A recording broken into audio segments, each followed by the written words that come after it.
Ladies and gentlemen, hey, hi, how you doing? Welcome back to the channel. Thank you so much for stopping by. Within the Warzone meta right now, we've got a handful of standouts when it comes to just crazy fast time to kills. Because of the Season 2 Reloaded update and the various meta updates that we've seen alongside that, a couple of new competitors are on the rise, and there's some weapons that you might not realize kill incredibly quickly right now. And so today we're breaking down the 5 fastest TTK loadouts in the game as of right now, starting first with one you might not realize is as good as it is: the semi-auto Sidewinder loadouts. Yes, the Sidewinder, what was once the worst gun in the game by a mile, is actually now a very competitive option. Full auto, it's really good as well, but in semi-auto, that TTK really shines. Now, something to note: just because a weapon has a fast TTK, that doesn't necessarily mean it's absolute #1 meta. Oftentimes it means it's got a higher skill gap because it's sort of risk versus reward there. But according to True Game Data, where all the stats are sourced here today, the Sidewinder at 35 meters prime mid-range there, 703 millisecond TTK, that is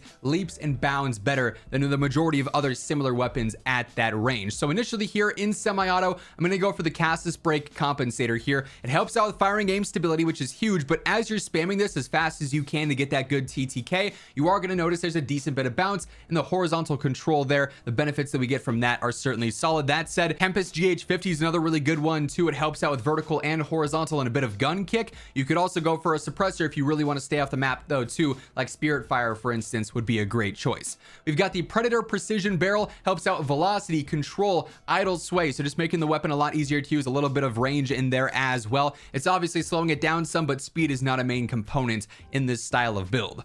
Ruin Heavy support's especially beneficial for the semi-auto build here because of the firing aim stability and idle sway benefits. It's going to make the recenter happen more consistently, which means as you're spamming shots, it's going to be easier to stay on target because your center scope is not going to be deviating as much, right? Also helps out with some horizontal control as well. The 30 round max extended mag here is the big limiter. That's just not a ton of ammo, so you really got to be efficient with the limited ammo you do have. Then lastly, I'm going for the 2.5 times Eagle Eye optic. This is more so preference based. If you like glassless or a slate or a different optic, always use whatever you are the most comfortable with. But yeah, the Sidewinder semi-auto absolutely can shred. Now, another surprise one in my opinion is the Renetti. The buffs that this got with Season 2 Reloaded make its close range TTK actually extremely competitive. Now, I still think a lot of SMGs are probably the more reliable option to use just because of their overall benefits, but for a pistol loadout, this thing's pretty nuts. At 13 meters prime close range SMG range, it's got a 656 millisecond TTK combination shot factored in, and that's right up there with some of the best SMGs in the game, like the Ram 9, the HMR 9. If you're hitting shots consistently with this, it's going to be able to hold its own against some of the best subs out there, which is not really something you see much of with a pistol loadout. Now, in order to make it have this good TTK, you have to be running the carbine kit aftermarket part on this that turns it into basically a full auto pistol, a pistol SMG hybrid in a sense. I also go for the 30 round extended mag here. If you really wanted to jump up to 50, you could do so. Just keep in mind it's going to slow you down a decent bit more than 30, and I don't love a pistol build feeling that slow, so 30 is sufficient for me, but it also is not a ton of ammo. I know it's not your basic extended mag in most cases, right? So just keep that in mind. Pick your poison there as necessary. I also go for the Eclipser rear grip. Helps out with sprint to fire, strafe speed, general movement speed, just making it a little bit more aggressive overall. The Kimura vertical grip is also going to help out a little bit with control, but then even more strafe and base movement speed. So while we are slowing ourselves down a little bit with the conversion kit and the 30 round mag and whatnot,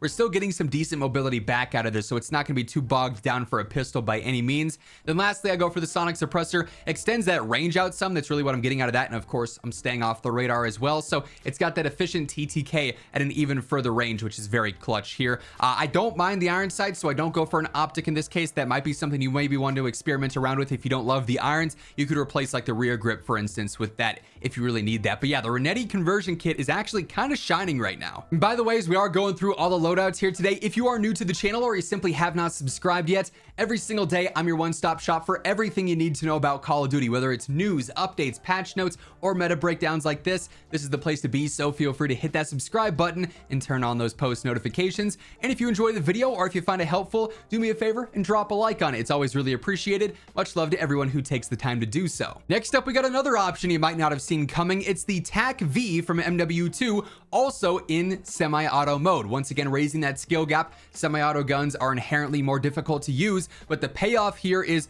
pretty extreme. At 45 meters, a decent range where a lot of fights will take place in, an 829 millisecond TTK, which is extremely fast by comparison here. So you might not realize, but yeah, the TAQ-V can actually hold its own if you've got the trigger finger and the accuracy to consistently land shots at a high rate. So initially here, Spirit Fire Suppressor yet again, range, velocity, control, great 3-in-1 combo to help out. Because we are in semi-auto, the idle sway and stability benefits of Bruin Support are once more super clutch, plus horizontal control and gun kick is always a nice added benefit there too. We do have the 50 round extended mag here. That's a great safety net. That's plenty of ammo for semi-auto. If you're burning through ammo with this, I mean, you better be knocking teams and squads truly back to back to back, because that should be plenty to hold you over in any given fight.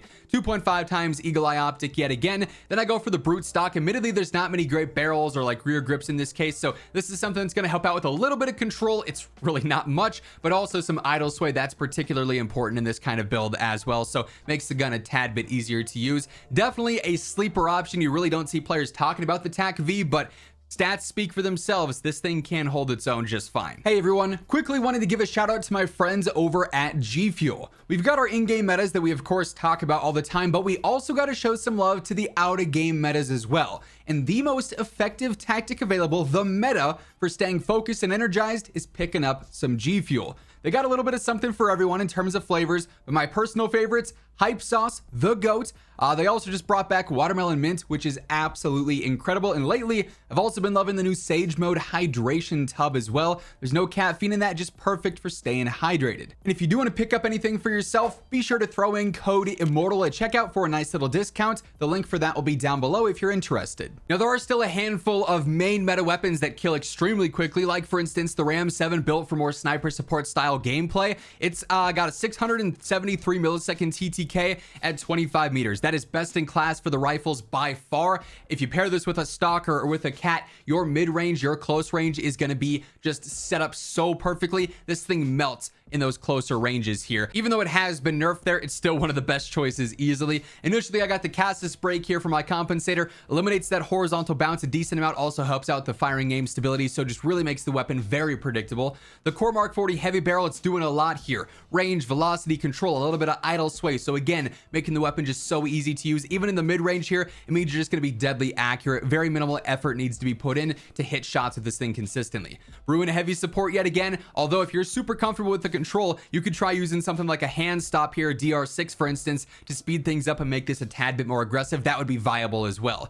60 round extended mag, this does have a faster fire rate, so I do like to have this on there as a safety net as opposed to 40, which I feel like you kind of just burn through. Then lastly, the glassless optic works so good for the close to mid range. It's going to help out with that stability even more, and it's just a clean blue dot as well, so you're going to be very accurate. Low skill gap on this one as opposed to some of the previous choices, and it's going to melt at the same time. And then lastly here we've got the AMR9, built more so as like a mid-range AR style weapon, because at 27 meters, which is pretty far out for a lot of SMGs regularly, it has a 764 millisecond TTK, which really nothing in the SMG category is catching at all. Like this thing laps everything when it comes to TTK. It kills so quick. It's a little bit slower as a sub though, and that's why in the mid-range it really stands out and sort of thrives there. So I have the integrated suppressor first and foremost, helps out the range, velocity, extending that lethal damage range even more, which is obviously very clutch to have. Ruin heavy support, keeping the gun easy to use, especially in the mid-range. You're going to notice that bounce a little bit more, so this keeps it relatively calm in terms of its recoil. And then of course the stability benefits are there once more.